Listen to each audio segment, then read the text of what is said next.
Shalom, amados. Mais um dia na presença do Senhor. E hoje o nosso devocional vai ser especial. Meu sobrinho, pastor Lucas José, pregando lá em Efésios 4, falando do nosso compromisso enquanto cristãos, da nossa fidelidade, não só nominalmente sermos chamados de cristãos, mas sim praticarmos, darmos nome aos nossos pecados e nos arrependermos de verdade diante de Deus. Amém? Então vamos ficar com ele na manhã deste dia. Um beijo no seu coração. Aproveita, curte e compartilha. O canal é nosso. Está sobre a vida de Paulo. E Paulo, escrevendo essa carta a Éfeso, entende que é necessário insistir com alguns pontos. E se está insistindo, irmãos, é porque é algo muito importante. Toda vez que a Bíblia ela enfatiza algo, é porque aquilo é muito importante para as nossas vidas. Tá bom? Então, quando você vê que algo está sendo repetido de forma constante nas Escrituras, a gente precisa dar mais atenção àquilo, porque aquilo pode ser um divisor de águas na nossa vida, pode mudar a nossa vida, irmãos, porque a gente crê que o Evangelho não está somente relacionado ao nosso intelecto, mas à transformação da nossa vida, amém? Amém. A gente não está aqui para pregar um Evangelho que quer somente mexer com o seu intelecto, mas o que nós cremos é que esse Evangelho, ele transforma vidas. Então Paulo ele insiste, ele está dizendo: portanto, irmãos, no Senhor eu insisto com vocês, tá bom? Rogando, insistindo. Ele diz o que não fazer. E o que ele está falando aí, irmãos? Não vivam mais como os gentios. Paulo, ele dá uma afirmação negativa. Ele fala: irmãos, não façam como os gentios. E ele já tinha dito isso nos capítulos anteriores. E a gente sabe da realidade dos gentios. Talvez a melhor palavra para se traduzir essa expressão aqui é aqueles que estão separados de Deus. Porque gentios, o povo de Éfeso era gentil, porque eles não eram de Deus. Quem não é judeu é gentil. Mas aqui, para nós, no nosso tempo, a melhor palavra para que a gente traduza e entenda melhor é o seguinte: não vivam como aqueles que estão separados de Deus. Não vivam como aqueles que não servem a Deus. E essa é a afirmação que Paulo tanto insiste. E eu só estou repassando isso para vocês porque essa carta é circular e hoje ela está aqui em Miracema. E a instrução de Paulo é o seguinte: na verdade, a instrução de Cristo, do Espírito Santo a nós: não vivam como aqueles que estão separados de Deus. Amém, irmãos? Amém. Nós não devemos viver como aqueles que estão separados de Deus. Nós não podemos viver dessa forma. Nós não podemos andar dessa forma. Nós não devemos viver como antes vivíamos sem Cristo. Porque sem Cristo nós éramos um. Agora, se estamos em Cristo, nós temos uma vida nova, irmão. Amém? Então, na nossa vida existe um antes e existe um depois. E é isso que Paulo está falando. Irmãos, vocês que conhecem a Cristo, não vivam como antes. Não vivam como os pagãos. Não vivam como os gentios. Não vivam como aqueles que estão separados de Deus. Amém, igreja? Amém.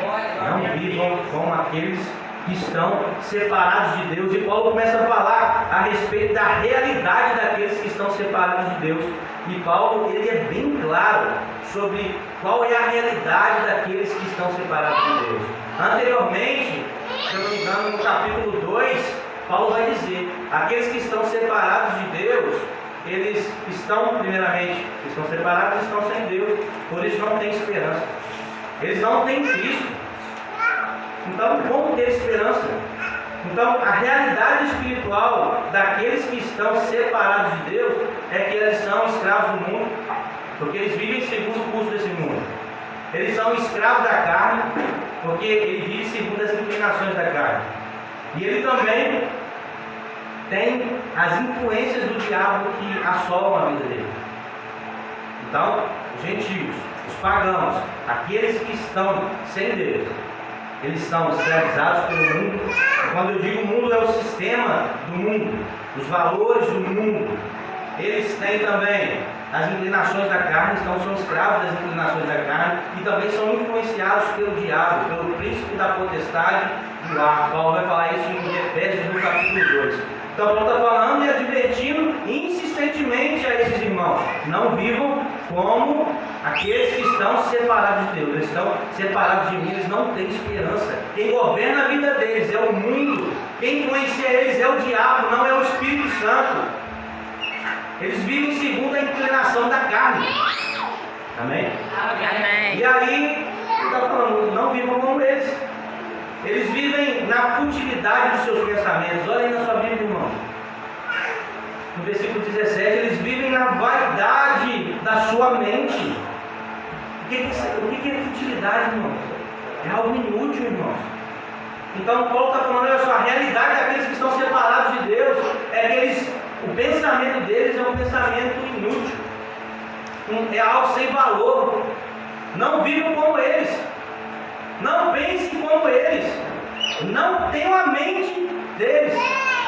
E quando Paulo fala a respeito dessa futilidade de pensamentos, a gente precisa entender, irmãos, que aquele povo, eles tinham uma cultura sobre eles que era a cultura grega, e eles eram possivelmente um povo bem esclarecido.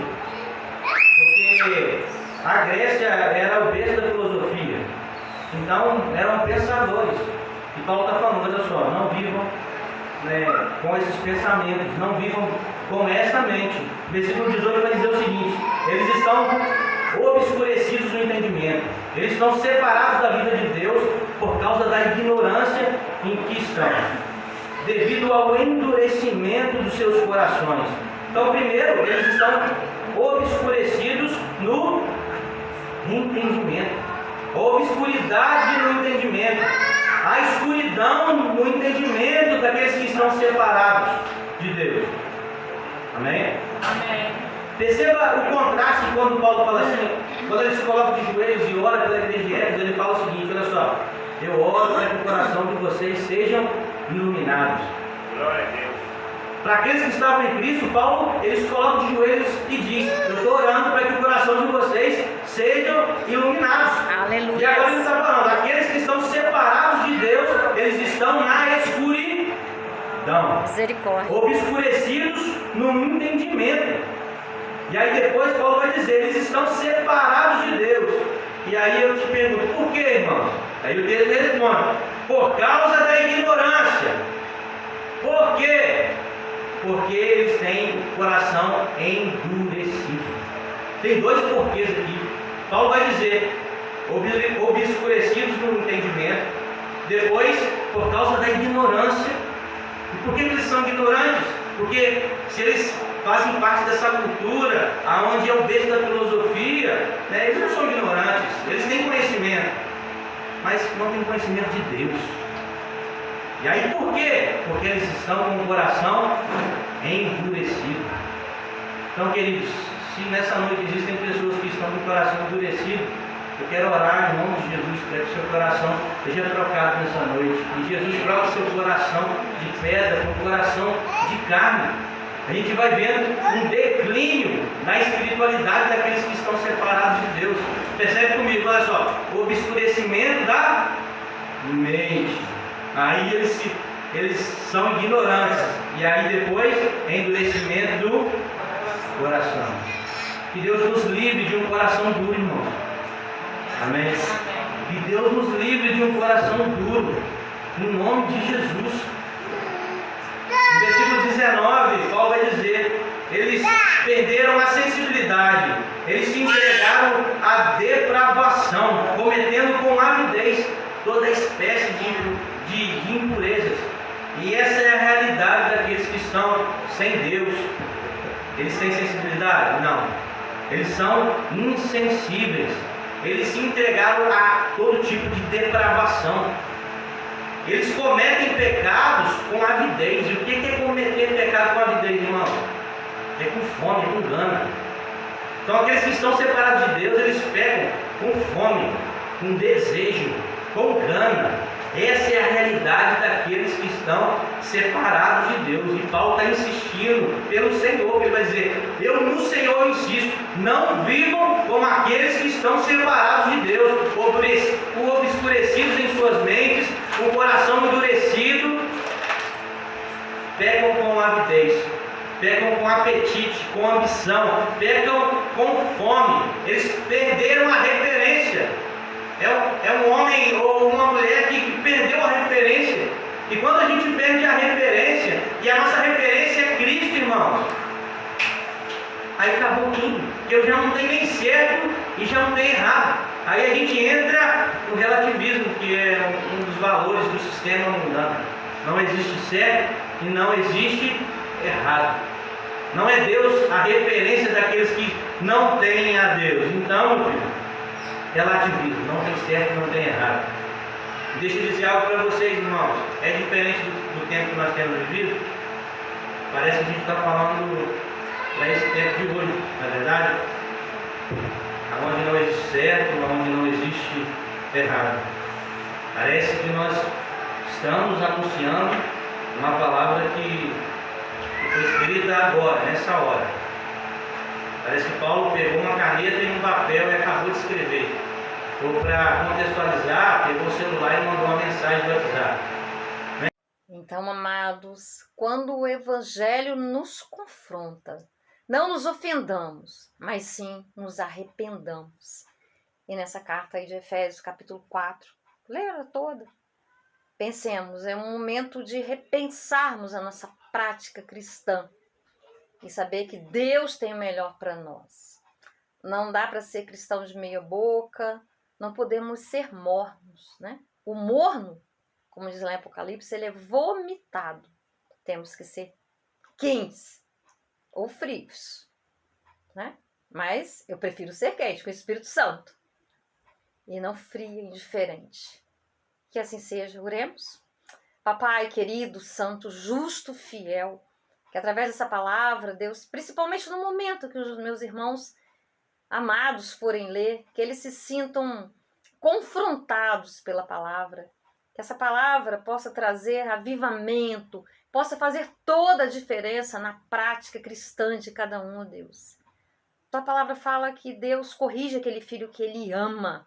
O pai que deixa o filho de lado, que é indiferente a esse filho, não é um pai que ama, é um pai irresponsável. E o Senhor não é um pai irresponsável. O Senhor é o nosso pai perfeito, ó Deus.